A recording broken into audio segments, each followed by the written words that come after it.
मतलब जो बेहोशी में मेहनत कर रहा है, 6 साल से तैयारी कर रहा है, 7 साल से तैयारी कर रहा है, प्री ही नहीं निकला, मेहनत कर रहा है, रिजल्ट नहीं आ रहा है। सन्यासी कुछ बनने से पहले, बुद्ध भगवान है, राम भगवान है, कुछ बनने से पहले कुछ बनना पड़ता है। बुद्ध राजकुमार के रूप में, राम राजकुमार के रूप में। राजकुमार से भगवान की जो दूरी इन लोगों ने तय की, उसके बीच में यह है, यही था भारत का सन्यासी आंदोलन, यही था भारत की जान।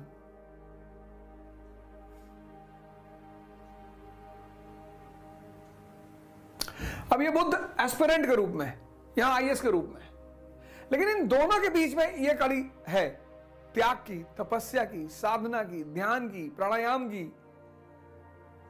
आज के भारत ने क्या किया? इस बीच की कड़ी को छोड़ दिया, उसको सीधे राजकुमार से भगवान बनना है। संभव ही नहीं है, संभव ही नहीं है। और इसी चरण में कोच की जरूरत है, गुरु की जरूरत है, पढ़ाने के लिए नहीं, सिर्फ दिशा देने के लिए। इसी चरण में निराशा पैदा होती है, हताशा पैदा होती है, क्रोध आता है, डिप्रेशन होता है, कोई साथ में नहीं होता, बस एक आदमी होता है, गुरु या कोच।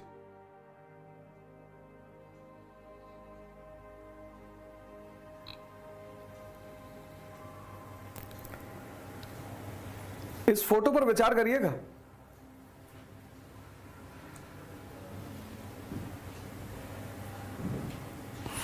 पढ़ने से मुक्ति नहीं मिलती। पर एक आश्रम था संत महात्माओं का, कई सारे सिद्ध महापुरुष वहां रहते थे। तो उस आश्रम के एक पेड़ पे तोतों का एक परिवार भी रहता था। तो उसमें से तोता बड़ा क्यूरियस होता था, महात्माओं को देखकर देखता रहता था, मंत्र पढ़ते सुनता रहता था। बहुत सारे मंत्र उसने खुद ही याद कर लिए।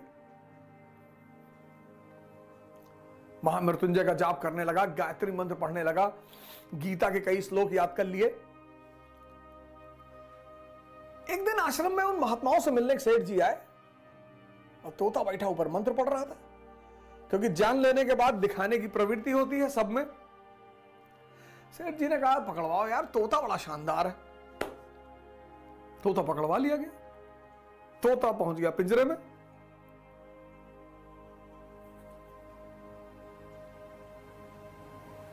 ज्ञान भारी पड़ गया। राज्य के राजा का जन्मदिन था। जगत सेठ ने सोचा कि यार इतना प्यारा तोता मंत्र पढ़ता है, श्लोक पढ़ता है, इससे बढ़िया गिफ्ट क्या। उन्होंने तोता को ले आके दे दिया राजा को। राजा ने तोता को सोने के पिंजरे में रख दिया। ज्ञान अगर सही दिशा में ना हो तो बंधन बन जाए, कारावास, दर्द।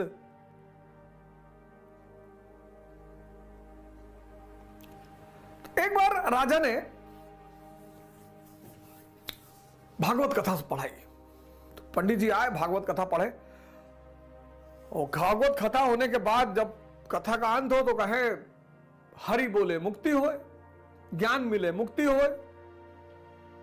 और जैसे पंडित जी बोले हरि बोले मुक्ति होए, ज्ञान मिले मुक्ति होए, तोता पकड़ ले, कहे पंडित जी झूठ बोल रहे हैं।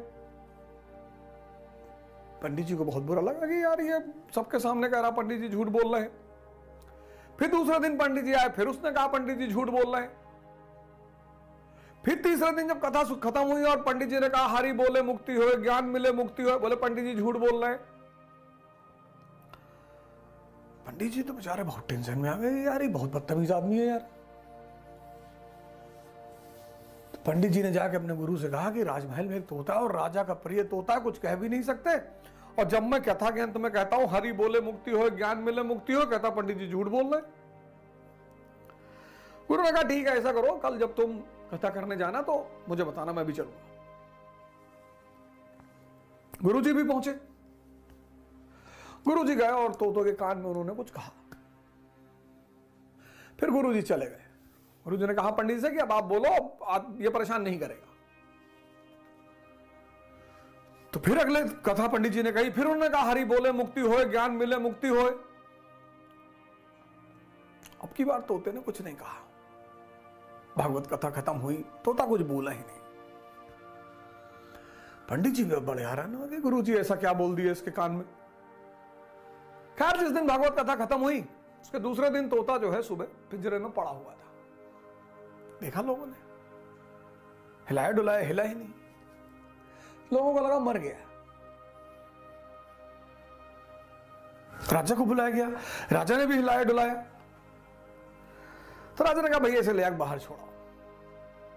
जैसे ही बाहर छोड़ा, वो ओढ़ के पेड़ पे पहुंच गया।